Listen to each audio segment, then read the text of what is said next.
오늘 저희가 교독한 본문을 중심으로 주의 이름으로 오시는 왕이라는 제목으로 말씀 같이 나누겠습니다. 오늘 설교해보니까 엄청 빨리 끝나왔어요. 그래서 여러분도 기대하세요. 빨리 끝날 거라고.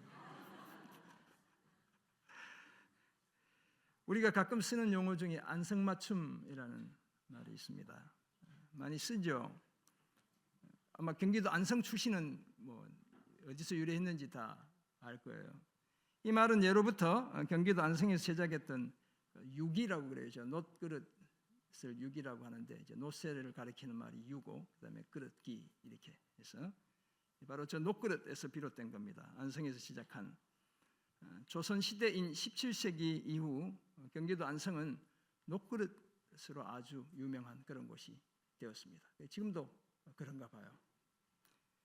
안성에 놋그릇을 주문하면 이렇게 우리가 이제 양복점에 가면 양복을 맞춘다 이렇게 하잖아요. 그래서 이제 안성 맞춤이 된 건데 놋그릇을 맞추면 요구하거나 생각한 그대로 만들어진 놋그릇이 생산 배달되었고 그래서 안성 맞춤이다라는 말이 생겨났습니다. 이후 어떤 행사나 행동이나 말이 특정 상황에 잘 어울리면 그때도 그래서 안성 맞춤이구나 이렇게 이야기하게 되었습니다. 그런데 오늘 본문이 전하는 예수님의 예루살렘 입성 장면은 우주의 왕이신 예수님께 결코 어울리지 않는 모습입니다. 안성 맞춤이 아니라 안성 안 맞춤 또는 안성 못 맞춤이라 해야 할 정도이죠. 왜냐하면 천군 천사들의 호의와 우렁찬 나팔 소리 속에서 황금 마차를 타고 영광스럽게 다윗의 성으로 들어가셔야 할 왕이신 예수님이 초라하게 나귀 새끼를 타고 어린 나귀를 타고 들어가시기 때문입니다. 예수님은 알렉산더, 그러니까 세상에 이제 명마들이 많은데 말들 부케팔로스라고 그래요. 알렉산더가 타고 다닌 그 명마. 나폴레옹 그림 보면 이렇게 말이 이렇게 흥 하면서 이렇게 나폴레옹이 타 있는 모자 쓰고 이런 그림 있죠. 그 말도 엄청 유명한 말인데 마렌고라는 말이에요.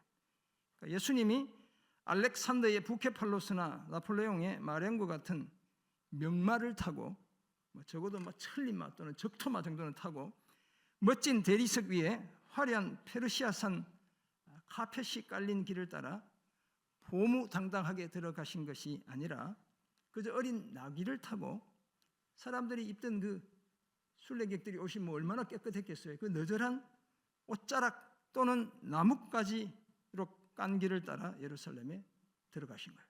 그러니까 안성 맞춤이 아니고 뭐라고요? 안성 안 맞춤으로 들어가신 거예요.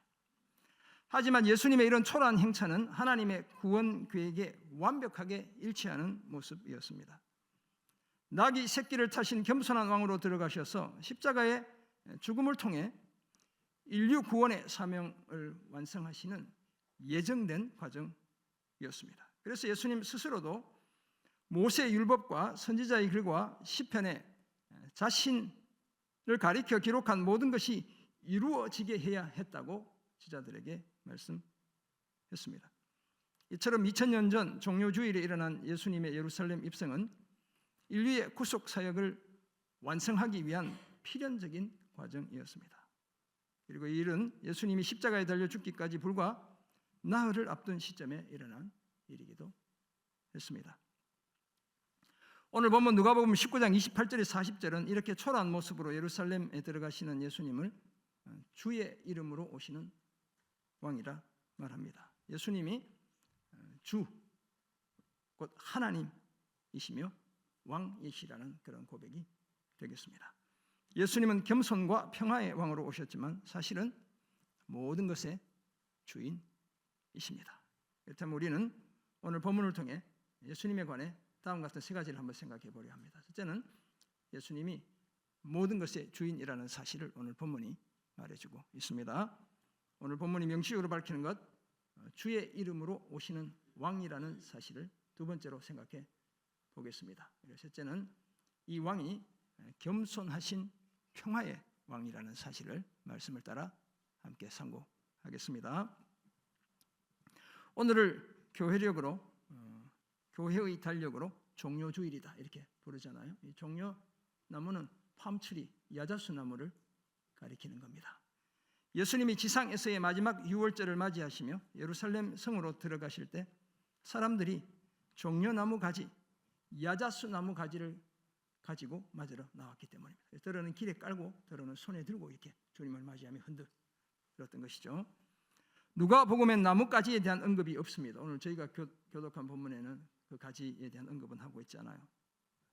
반면에 마태복음, 마가복음은 많은 사람들이 자신들의 겉옷을 길에 폈고 또 다른 사람들은 벤 나뭇가지를 길에 폈다고 전합니다. 이 나뭇가지가 바로 종려나무 가지였습니다. 이제 예수님은 자신이 이 땅에 오신 목적, 곧 저주의 십자가를 통한 인류 구원의 사명을 완성하려 하셨습니다. 남은 것은 고난과 수치, 외면과 죽음뿐이었지만 결코 그 길을 거부하시거나 포기하시지 않았습니다. 왜냐하면 자신의 대속의 죽음을 통해 믿는 자들에게 죽음 대신 영생을 선물하셔야 했기 때문입니다. 이런 이해를 바탕으로 2000년 전 종료주일에 새끼 나귀를 타고 예루살렘에 들어가시는 예수님은 먼저 모든 것의 주인입니다. 누가복음 19장 28절 오늘 본문 첫 구절에 따르면 유월절을 맞아 예수님이 예루살렘을 향해 앞서 가셨대요. 주님이 걸음이 아마 빠르셨나 봐요. 우리들 가는 중에 제일 앞에 저도 좀 걸음이 빨라가지고 걷다 보면 웬만한 남자들보다 좀 빨리 걸어요. 앞서 가셨다. 이렇게 선두, 일행 중에 선두에 서시고 이 가시다는 말도 헬라어로 아나바이노는 올라가다는 뜻이에요. 그러니까 예루살렘으로 이제 가는 표현을 늘 올라가다 이렇게 표현하기 때문에 앞서서 올라가셨다 이렇게 이야기하고 있습니다. 감람원이라 불리는 산, 이제 감람산이잖아요. 감람나무는 올리브 나무인데 이 산에 올리브 나무들이 엄청 많았던가 봐요. 그래서 이 감람원이라고 하면 올리브 나무로만 구성된 과수원 이런 뜻이 있어요. 산 전체를 그렇게 이제 그런 관점에서 바라보는 거예요. 감람산 쪽에 있는 벳바게와 베다니에 가까이 가셨을 때에 제자 중 둘을 보내셨습니다. 이제 유월절 만찬 준비할 때 주님이 베드로와 요한을 보내시는데 아마 그 두 사람일 가능성이 높겠다 이렇게 생각해 봅니다. 지도를 보면 감람산은 예루살렘 동쪽 기드론 골짜기에 인접해 있죠. 벳바게는 산의 남동쪽, 베다니의 북서쪽에 위치한 마을입니다. 예루살렘에서 약 3km 정도 떨어져 있다 이렇게 이야기합니다. 그러니까 아주 멀지는 않은 가까운 동네였습니다. 거기서 제자 둘을 보내시며 그들에게 맞은편, 우리 성경은 맞은편 이렇게 번역했지만 이제 영어 성경 보면 앞에 있는 이렇게 번역하고 있어요. 앞에 있는 마을로 들어가서 아직 아무도 타보지 않은 나귀 새끼가 매여 있는 것을 보면, 이 보다는 말도 발견하게 될 터인데 그러면 풀어서 끌고 오라 이렇게 말했습니다. 나귀 새끼, 폴로스라는 단어인데 망아지 중에 순놈 망아지, 수망아지를 끌고 오라. 주님이 어미랑 있던 어린 나귀가 암놈이 아니고 순놈이었다는 걸 우리가 알 수 있어요. 만일 누가 너희에게 어찌하여 푸느냐고 물으면 주가 쓰시겠다. 주께서 이것을 필요로 하신다. 또는 주가 친히 이것을 필요로 하신다라고 말하라 하셨습니다. 보내심을 받은 제자들이 가서 그 말씀하신 대로 수망아지를 나귀 새끼를 만나게 되었습니다. 예수님의 말씀처럼 그 어린 나귀를 풀 때에 임자들이 어찌하여 나귀를 푸느냐 이렇게 말했죠. 그러자 제자들이 주께서 쓰시겠다라고 대답했습니다. 나귀 새끼 한 마리 가지고 왜 이렇게 임자들이 많은가 이렇게 생각할 수도 있어요. 곰곰이 읽다 보면 임자들 표현하기 때문에 복수로. 그래서 아마 그 한 마리에 대한 소유를 여러 사람이 해줄 수도 있겠지만 그 나귀를 가진 집안 사람들이 왜 이 나귀 우리 나귀 푸냐고 이렇게 얘기했어요. 만약 저희 집에 어릴 때 소를 키웠는데 누가 와서 송아지를 풀어 가면 당연히 옛날에 그 시골은 소는 큰 재산이기 때문에 이런 도둑놈들이 있나 이렇게 얘기할 수밖에 없죠. 그러니까 주인들이 왜 푸냐고 물었던 것이죠. 그러자 주께서 쓰시겠다. 예수님이 시킨 대로 그대로 대답했습니다. 남의 망아지를 이렇게 막 사용해도 되는지에 대한 의견이 여러 가지 있습니다. 그래서 어떤 사람들은 예수님이 미리 그날 쓰시겠다고 말씀해 두셨기 때문에 가능했을 것이다. 이게 아주 이제 합리적으로 우리가 생각하는 겁니다. 한편으로는 그 당시에 사회 문화적 배경을 통해 이해하기도 합니다. 사회적으로 저명한 인사, 예수님 같은 이 랍비 또는 심지어 로마의 군인들이 다른 사람의 소유물을 임의로 사용할 수 있는 권리를 보장한 그런 제도가 있었어요. 그것을 이제 앙가리아라고 합니다. 그 제도의 근거에서 주님도 랍비시기 때문에 그렇게 하실 수 있는 권한이 있었을 것이다, 이렇게 해석하기도 합니다. 하지만 우리는 예수님이 자신이 원래부터 가지고 있던 그 권리를 자연스럽게 행사하셨다고 봅니다. 왜냐하면 예수님은 모든 것의 진짜 주인이시기 때문이죠. 주가 쓰시겠다, 이 주는 하나님이 쓰시겠다 이런 뜻도 되지만 주인이 쓰겠다 이런 뜻이 되는 것이죠. 주님이 친히 그 나귀의 주인이 자신이라는 사실을 밝히고 있습니다. 더구나 만물의 창조주이신 예수님은 모든 것을 다 아시는 주인이시죠. 그래서 나귀가 어디에 어떻게 있는지를 다 아셨고 주인이 어떻게 반응할지도 다 알고 계셨습니다. 두 제자는 예수님이 말씀하신 대로 망아지를 발견했고 말씀하신 대로 주가 쓰시겠다고 주인에게 말했습니다. 그러자 주인들이 아무런 이의 제기도 없이 그렇게 하는 것에 동의했습니다. 그러면 누가 주인임을 인정하는 거예요? 예수님이 자기가 가진 이 망아지의 주인이라는 사실을 인정하고 동의한 것입니다. 사랑하는 성도 여러분, 비록 나귀 새끼를 타고 예루살렘에 들어가시지만 예수님은 모든 것의 주인인 줄 믿습니다. 사도 요한은 예수님을 태초부터 계신 말씀이자 하나님과 함께 계신 말씀이고 곧 하나님이라고 말합니다. 만물이 이런 예수님으로 말미암아 지은 바 되었고 지은 것이 하나도 예수님 없이 된 것이 없다고 말하고 있죠. 이처럼 예수님은 온 세상을 창조하신 창조주 하나님이시기 때문에 모든 것의 진짜 주인입니다. 그렇다면 오늘 우리가 가진 그 어떤 것도 감히 내 것이라 주장할 수 없습니다. 그것이 우리의 재물이든 지식이든 경험이든 불문하고 심지어 우리의 자식이나 우리의 목숨까지도 불문합니다. 제가 이번에 제자훈련, 사역훈련 하면서 암송 100점 맞으면 치킨을 한 마리 선물하겠다 이제 뭐 늘 하던 거예요. 이번에 100점 맞은 사람이 너무너무 많은 거예요. 열 몇 명이 100점을 맞았어요. 치킨 박수를 치시네. 치킨 한 마리씩 하니까 거의 뭐 이것저것 해서 40만 원이 선물값이 나왔어요. 그래서 제가 이제 속으로 생각하는 거 그냥 커피나 한잔 할 거. 그런데 설교를 준비하면서 주님의 것이니까 너무너무 기쁜 거예요. 그러니까 2부 예배 마치고 이제 일을 닦고 이제 2부 예배 마치고 항상 일을 한 번 닦아요. 화장실에서 나오는데 너무너무 기쁜 거예요.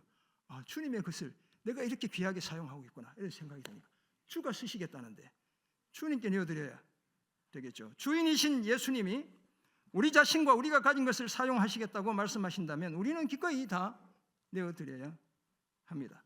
그래야 그저 엉뚱한 기대로 환호하는 군중의 자리를 넘어 사실 오늘 호산나 외친 이 사람들은 다 예수님을 십자가에 못 박으라고 외치는 자들로 돌변하죠. 그 군중의 자리를 넘어 끝까지 순종한 생물 하나 있는데 어린 나귀예요. 예수님이 타신 그 어린 나귀의 자리를 우리도 차지할 수 있습니다. 예수님이 만왕의 왕이요 만주의 주라는 사실을 나타내는 그 일에 우리가 사용될 수 있습니다. 예수님이 다윗의 자손이요 인류의 유일하고 참된 메시아라는 사실을 나타내는 그 일에 조금이나마 힘을 보탤 수 있습니다. 나아가 못 모르고 자신의 등에 태운 그분이 죽음에서 부활하시는 하나님의 아들이라는 사실을 머지않아 알게 됩니다. 그러므로 우리 자신과 우리가 가진 모든 것의 주인이 예수님이라는 사실을 분명히 인정하며 살아가는 그런 우리가 되기를 주의 이름으로 축원합니다. 아멘. 새끼 나귀를 타고 예루살렘 성에 들어가시는 예수님은 둘째로 주의 이름으로 오시는 왕입니다. 35절에 따르면 제자들이 나귀 새끼를 풀어 예수님께로 끌고 와서 자신들의 겉옷을 그 위에 걸쳐놓고 예수님을 태우게 되었습니다. 그렇게 길을 가시자 사람들도 겉옷을 길에 펴기 시작했죠. 다른 복음서를 보면 앞에서 우리가 잠깐 보았지만 사람들이 길에서 종려나무 가지를 가지고 맞이하거나 그 가지를 가시는 길에 펴기도 했습니다. 그러는 사이에 벌써 감람산 내리막길에 가까이 오셨고 따르던 제자들의 온 무리가 자기들이 본 바 모든 능한 일, 이것은 두나미스인데 주님이 행하신 기적을 가리키는 겁니다. 능한 일로 인해 기뻐하며 큰 소리로 하나님을 찬양했습니다. 그 찬양의 노래가 바로 찬송하리로다 복 받으십시오 주의 이름으로 오시는 왕이여 하늘에는 평화요 가장 높은 곳에선 영광이로다 였습니다. 그러자 무리 중 어떤 바리새인들이 말하기를 선생이여 당신의 제자들을 책망하소서라고 하죠. 예수님을 두고 주의 이름으로 오시는 왕이라고 외치는 저 제자들 꾸짖어서 그만 입 좀 닥치게 해달라는 그런 말이었습니다. 그러자 예수님이 내가 너희에게 말하노니 만일 이 사람들이 침묵하면 돌들이 소리 지를 것이다 이렇게 말씀하신 거예요. 우리 하박국 2장 우리가 같이 묵상할 때 2주 뒤에 이 본문 보게 될 거예요. 담에서 돌이 부르짖고 집에서 들보가 응답하리라는 하박국 2장 11절을 주님이 인용하고 계세요. 사실 이제 하박국에서는 고통당하는 백성들의 신음소리를 이야기하는데 주님은 오히려 주님을 찬양하는 소리로 이렇게 인용하고 계세요. 그런데 비록 초라해 보이지만 구약 성경에서 사람들이 자신들의 겉옷을 땅에 깔아 그 어떤 사람을 맞이하는 것은 그 사람을 왕으로 인정하는 행위였습니다. 열왕기하 9장 13절을 보면 아합 왕에 대해 반역을 일으킨 예후를 새 왕으로 인정하며 함께 있던 무리들이 각각 자기의 옷을 섬돌 위에 깔아 놓죠. 이 섬돌은 돌계단을 가리키는 겁니다.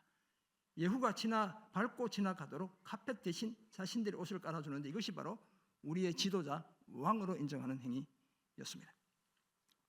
한편 종려나무 가지는 승리나 위대한 업적을 상징합니다. 계시록에 따르면 7장 9절 보면 아무도 셀 수 없는 큰 무리가 나와 흰옷을 입고 손에 뭘 들고 있죠? 종려 가지를 들고 보좌와 어린 양 앞에 서게 됩니다. 그리고 큰 소리로 구원하심이 보좌에 앉으신 우리 하나님과 어린 양께 있도다 라고 찬양을 부르는 거예요. 성도들이 종려 가지를 들고, 우리는 노래방 가면 뭘 들고 불러요? 탬버린을 들고 부르죠. 오늘 종려 거룩한 분 안 가봤으면 모를 거예요. 저는 직장 생활할 때 가보고 못 가봤어요. 탬버린을 들고 부르는 사람이 많아요. 네, 안 가보셔도 돼요. 네. 오늘 뭘 들고 부른다 그러죠? 종려 가지 들고 어린 양이신 예수 그리스도의 왕 되심과 그 왕의 위대한 구원의 업적을 찬양하고 있습니다. 오늘 본문에서 제자의 온 무리가 주의 이름으로 오시는 왕이여 라고 외치며 예수님을 맞이했죠. 마가복음 11장 10절에 따르면 찬송하리로다 오는 우리 조상 다윗의 나라여 가장 높은 곳에서 호산나 라는 외침이 더해집니다. 마태복음 21장 9절에 따르면 앞에서 가고 뒤에서 따르는 무리가 소리 높이 이르되 호산나 다윗의 자손이여 찬송하리로다 주의 이름으로 오시는 이여 가장 높은 곳에서 호산나라고 외치죠. 주의 이름으로 오시는 이라는 말은 시편 118편 26절을 인용한 것입니다. 여기서 주는 여호와를 가리키죠. 여호와의 이름으로 오신다는 사실을 말하고 있습니다. 하나님을 가리킵니다. 그렇다면 저들의 외침은 예수님이 온 인류를 구원하실 주의 이름으로 오시느니 곧 하나님의 이름으로 오시는 왕이라는 사실을 나타내고 있습니다. 사랑하는 성도 여러분, 주의 이름으로 오시는 왕이신 예수님은 또한 다윗의 자손이죠. 오늘도 찬양을 통해 그 사실을 여러 번 노래했어요. 예수님은 다윗의 자손 요셉과 약혼한 처녀 마리아를 통해 이 땅에 태어나셨습니다. 그러니까 누가복음 우리가 교독한 본문에는 그 사실을 나타내지 않는데 누가복음 앞에서 이미 여러 번 예수님이 다윗의 자손, 다윗의 자손이라는 것은 왕으로 오셨다는 사실을 나타내는 거예요. 가브리엘 천사는 예수님이 큰 자가 되고 지극히 높으신 이의 아들이라 일컬어지고 주 하나님께서 그 조상 다윗의 왕위를 그에게 주신다고 말했습니다. 세례요한의 아버지 사가랴는 예수님의 탄생을 내다보며 우리를 위하여 구원의 뿔을 메시아를 그 종 다윗의 집에 일으키셨다고 말했죠. 천사들이 목자들에겐 오늘 다윗의 동네에 너희를 위하여 구주가 나셨으니 곧 그리스도 주시라고 말했습니다.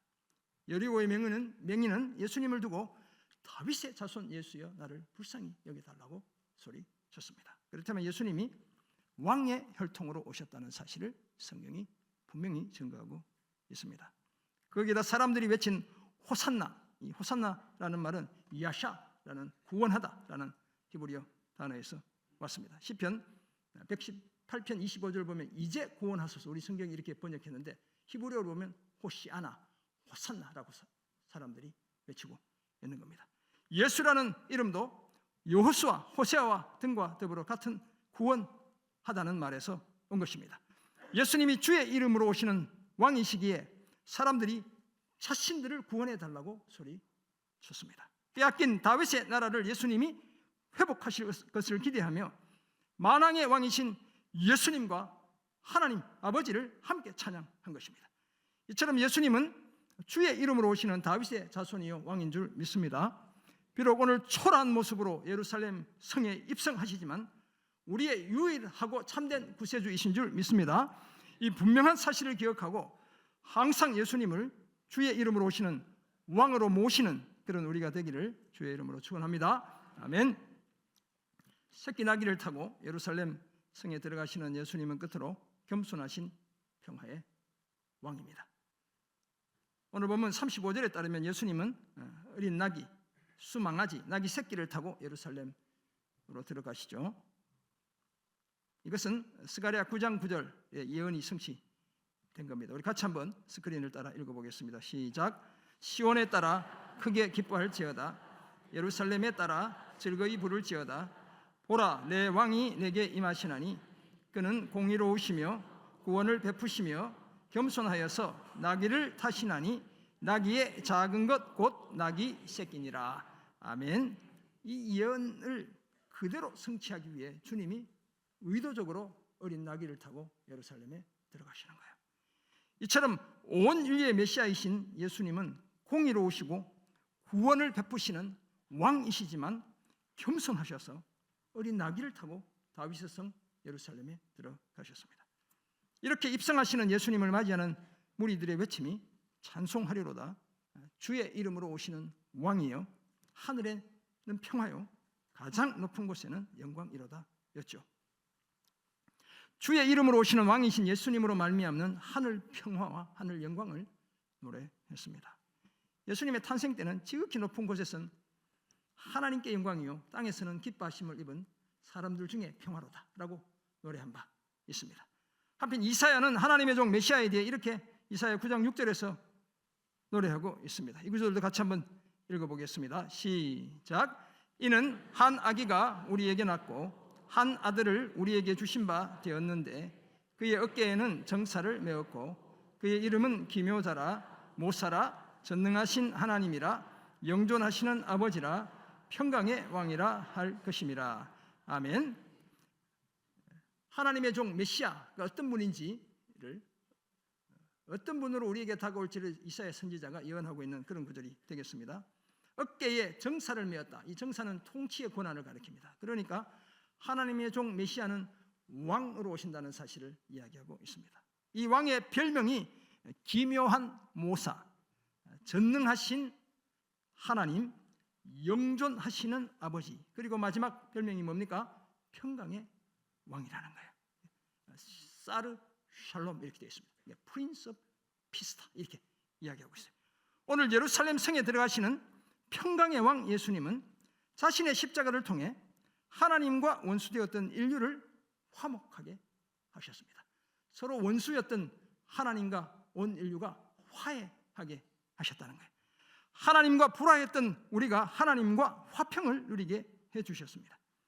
죽을 수밖에 없는 죄인들이 주의 이름으로 오시는 겸손한 왕을 통해 하나님의 품으로 돌아오기 때문에 하늘에까지도 진정한 평화가 선포되고 있습니다. 뿐만 아니라 어린 나귀를 타신 예수님은 서로 원수가 되었고 중간에 막힌 담을 두고 살았던 사람들 서로 사이에도 화평이라고 에베소서 2장 14절이 말씀합니다. 서로 원수되었던 사람들을 자기 안에서 한 새 사람으로 지어 화평하게 하셨다고도 말씀하죠. 뿐만 아니라 자신의 십자가로 원수되었던 사람들을 한 몸으로 하나님과 화목하게 하셨는데 그 원수된 것을 자신의 십자가로 소멸해 주셨다고 말씀합니다. 그래서 겸손하신 예수님은 평화의 왕이신 겁니다. 그것도 영광을 받으시기에 합당하신 평화의 왕이십니다. 사랑하는 성도 여러분, 만왕의 왕이신 예수님이 겸손하게 초라한 나귀 새끼를 타고 그 어린 나귀를 타고 자신의 죽음을 도모하는 악한 자들로 가득한 예루살렘 성으로 들어가셨습니다. 섬김을 받기 위해서가 아니라 섬기기 위해 오셨고 나아가 자기 목숨을 많은 사람의 대속물로 주시기 위해 오셨기 때문입니다. 예수님은 근본적으로 하나님의 본체시죠. 하나님과 같은 본질을 가진 분입니다. 하지만 하나님과 동등됨을 취할 것으로 여기지 않으셨습니다. 그래서 어린 나귀를 타시는 거예요. 주님은 스스로도 나는 마음이 겸손하고 온유하다고 말씀하셨습니다. 지극히 겸손한 왕으로 우리 곁에 오셨기 때문입니다. 그러므로 겸손하신 왕을 주로 모시며 살아가는, 주인으로 모시며 살아가는 우리도 겸손해야 될 줄 믿습니다. 겸손해야 주님처럼 사랑하고 희생하며 섬길 수 있습니다. 더구나 끊임없이 계속되는 우리 인생의 불안과 불화를 잠재우고 파도처럼 밀려오는 인생의 소란과 위험을 누그러뜨릴 유일한 해법도 평화의 왕이신 예수 그리스도인 줄 믿습니다. 평화의 왕을 만나야 우리의 불안과 불화가 사라집니다. 예수님은 세상이 줄 수 없는 자신의 평안을 주시기에 너희는 마음에 근심하지도 말고 두려워하지도 말라고 말씀해 주셨습니다. 그러므로 겸손한 왕이신 예수님처럼 더욱 겸손한 삶을 힘쓰고 평화의 왕이신 예수님을 통해 더 이상 불안과 불화에 시달리지 않는 그런 우리가 되기를 주의 이름으로 축원합니다. 아멘. 오늘도 본문을 중심으로 주님이 어떤 분인지 세 가지를 생각해 보았습니다. 나귀 새끼, 그 어린 나귀 수망아지를 타고 예루살렘 성에 들어가신 예수님은 모든 것의 주인입니다. 주가 쓰시겠다고 하면 주께 그냥 드리면 되는 거예요. 가장 귀하게 우리 인생이 쓰임받게 되어 있습니다. 주의 이름으로 오시는 왕이시고 그것도 겸손하신 평화의 왕입니다. 이런 사실을 알게 된 우리 어떤 삶을 힘써야 할까요? 먼저 겸손해야 합니다. 아담의 교만은 사람도 하나님처럼 될 수 있다는 착각에 빠져들게 만들었습니다. 그래서 뱀의 유혹을 이기지 못했고 선악을 알게 하는 나무의 열매를 그만 따서 먹고 말았습니다. 뱀 탓할 게 하나도 없는 거예요. 하나님처럼 되고 싶은 우리 인간의 교만이 아담을 그렇게 몰아간 겁니다. 이 교만은 교회가 말하는 7가지 치명적인 죄악 중에 하나고요. 우리 사역반 식구들이 읽은 순전한 기독교 C.S. 루이스의 작품 그 글에 보면 교만이 가장 큰 죄다 이렇게 정의하고 있기도 합니다. 반면에 겸손은 종기의 앞잡이라고 지혜자가 말합니다. 하나님은 교만한 자들을 대적하시고 겸손한 자들에게 은혜를 베푸시기에 우리는 다 서로 겸손으로 허리를 동여야 될 줄 믿습니다. 하나님의 능하신 손 아래서 겸손해야 때가 되면 하나님이 우리를 높여 주십니다. 예수님이 겸손하셨다면 우리는 당연히 그 앞에서 겸손해야 합니다. 아울러 우리 서로에 대해서도 결코 무리하지 않고 늘 겸손해야 하죠. 아무 일에든지 다툼이나 허영으로 하지 말고 오직 겸손한 마음으로 각각 자기보다 남을 낮게 여기고 각각 자기 일을 돌볼 뿐더러 또한 각각 다른 사람의 일도 돌봐야 될 줄 믿습니다. 이런 겸손한 삶을 힘쓰는 그런 우리가 되기를 주의 이름으로 부탁드립니다. 아멘. 두 번째, 희생해야 합니다. 겸손은 희생 없이 증명되지도 완성되지도 않습니다. 자기 희생은 겸손의 가장 확실한 증거라고 말할 수 있습니다. 예수님은 하늘 보좌와 그 영광을 다 포기하셨습니다. 우리를 하나님 앞으로 인도하기 위해 단번에 죄를 위하여 죽으셨고 의인이시지만 불의한 자를 대신해 주셨습니다. 아낌없이 주는 나무가 되어 자신의 모든 것을 희생하셨고 자신이 겸손한 왕이라는 사실을 친히 증명해 보이셨습니다. 정말 겸손한 삶을 살기 원한다면 희생을 두려워하지도 피하지도 않아야 합니다. 누군가를 살리고 세울 수만 있다면 내가 가진 권리, 자격 기꺼이 포기해야 합니다. 나의 소유는 나누고 내 자존심은 내려놓아야 합니다. 어떤 형태든지 희생을 감수해야 진짜 겸손할 수 있습니다. 그 희생이 겸손의 진실함을 웅변처럼 말해주는 겁니다. 그러므로 나의 시간과 공간과 물질의 희생을 통해 참된 겸손을 자연스럽게 실천하는 그런 우리가 되기를 주의 이름으로 부탁드립니다. 아멘. 2000년 전 주의 이름으로 오시는 왕이신 예수님이 겸손하게 어린 나귀를 타고 적대감과 살기 등등한 가득한 그 다윗의 도성 예루살렘으로 들어가셨습니다. 섬김을 받기 위해서가 아니라 섬기기 위해, 나아가 자기 목숨을 많은 사람의 대속물로 주시기 위해 우리 곁에 오셨기 때문이었습니다. 주의 이름 곧 여호와의 이름으로 오셨지만 역설적이게도 자신을 호산나 외치며 환호하던 그 사람들의 반대와 외면 속에 목숨을 내어놓아야 했습니다. 따라서 얼핏 보기에 예수님은 왕의 보좌에 앉아보지도 못한 실패한 왕처럼 보입니다. 하지만 이 예수님이야말로 온 인류의 진정한 왕인 줄 믿습니다. 왕의 지위를 다 빼앗긴 것 같았던 그 십자가는 실상은 그 누구도 넘볼 수 없는 왕의 지위를 확보하기 위한 과정이었습니다. 하나님은 십자가에서 자기 목숨까지 내어주신 아들 예수님을 지극히 높여 모든 이름 위에 뛰어난 이름을 주셨습니다. 하늘에 있는 자들과 땅에 있는 자들과 땅 아래에 있는 자들로 모든 무릎을 예수의 이름에 꿇게 해주신 줄 믿습니다. 가장 높고 가장 위대한 왕의 자리를 차지하게 해 주신 겁니다. 사랑하는 성도 여러분, 이제 우리는 어린 나귀를 타고 다윗의 도성 예루살렘에 들어가시는 예수님이 어떤 분인지를 똑바로 알아야 합니다. 예수님은 모든 것의 주인입니다. 주의 이름으로 오시는 왕입니다. 그것도 겸손하신 평화의 왕입니다. 그러므로 우리 또한 예수님처럼 겸손해야 하고 그러기 위해 자기를 희생해야 합니다. 주의 이름으로 오시는 예수님을 진정한 왕으로 모시고 날마다 이 왕의 다스림 속에 살아가는 그런 우리가 되기를 주의 이름으로 축원합니다. 아멘. 기도하겠습니다. 사랑해 주님, 종료주일을 맞아 주신 은혜의 말씀을 가슴으로 새기기 원합니다. 모든 것의 주인 되신 우리 인생의 우리 삶 전체의 주인이신 주님께서 주가 쓰시겠다 한 말씀만 하셔도 우리 삶 전부를 주님께 내어드릴 수 있는 은혜의 결단 있는 저희들에게 주여 도와 주옵소서. 모든 것이 주님 것임을 인정하며 우리에게 맡겨주신 것 선한 청지기로 아름답게 사용하는 저희들 다 될 수 있도록 은혜 더해 주옵소서.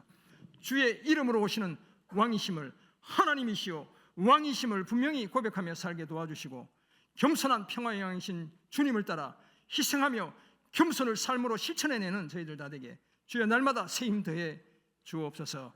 감사드리며 예수님의 이름으로 기도드립니다. 아멘.